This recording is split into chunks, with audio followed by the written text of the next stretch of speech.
აღარ გვინდა ეს ერთპიროვნული, ერთპარტიული, დიქტატორული, ვაიმე ისა, მიშა, ბიძინა, აღარ გვინდა. კაცო, მოვიტად კოალიციური მთავრობა, ხალხო, ჯანსაღი პროცესები გვინდა.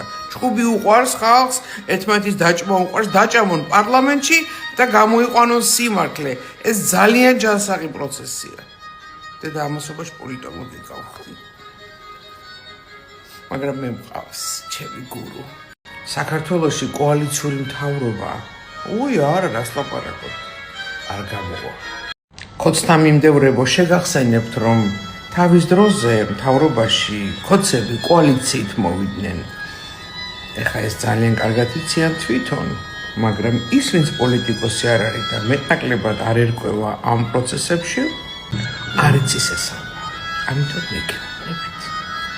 ჩემი სიტყვა სანდო. გადაამოწმე.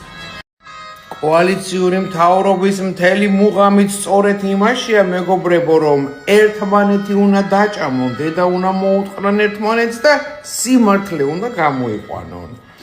ასეთ შემთხვევაში უფრო ჯანსაღი მთავრობა ყავს, მაგალითად ბელგია, ნიდერლანდი არის მსგავსი მოდელი და კიდე სხვა ქვეყნები და იქნება უფრო დაბალანსებული პოლიტიკა და გადაწყვეტილების მიღებისას უფრო მრავალმხრივი და უფრო ძლიერი განხილვები იქნება სხვადასხვა თემებთან დაკავშირებით. ანუ ერთმანეთს არ დაუთმობენ, მაგრამ სიმართლეს გამოიტანენ.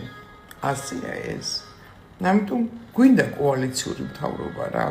ამიტომ გვინდა არჩევნები, რომ მოვიდეს კოალიციური მთავრობა და ამ კოალიციური მთავრობაში ოცნებაც შევა, რა თქმა უნდა. კარგით, ახლა რითი ვართ ნაკლები ბელგიაზე, შვედეთზე, ისრაელზე, იტალიაზე, გერმანიაზე. გავიზარდეთ, ხო? არჩევნები გვინდა.